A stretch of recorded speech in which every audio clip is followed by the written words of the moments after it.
কেতিয়াবা গধূলি ফেমিলিৰ লগত ওলাই আহিবলৈ বৰ মন যায় ন।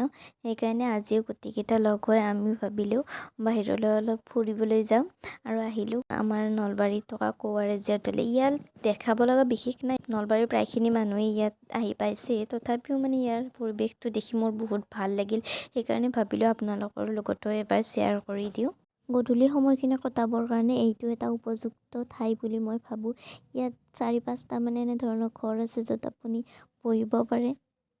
লগত আছে বিভিন্ন ধৰণৰ ফুল, গছ-গছনি দেখি আপোনালোকৰ সঁচাকৈ মনটো বৰ ভাল লাগিব। আৰু লগত দেখা পাব বহুত বেছি পৰিমাণে কৰা ৰঙালাওৰ খেতি, যিবোৰ দেখি মোৰ ঘৰত লৈ যাওঁ লাগিছিল ৰঙালাও কেইটা।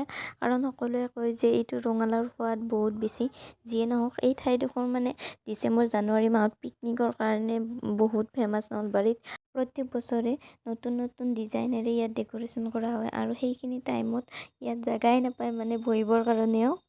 বহুতে গধূলিয়ে হ'ল আৰু এতিয়াৰ ভিউটো চাওকচোন কিমান ধুনীয়া লাগিছে চাবলৈ।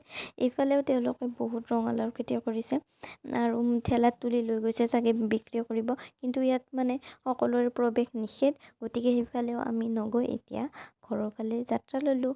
আৰু ভিডিঅ'টো চাই কেনে পালে আপোনালোকে? যদি ভিডিঅ'টো চাই ভাল পালে তেন্তে লাইক, কমেণ্ট আৰু চেনেলটো ছাবস্ক্ৰাইব কৰিব নাপাহৰিব।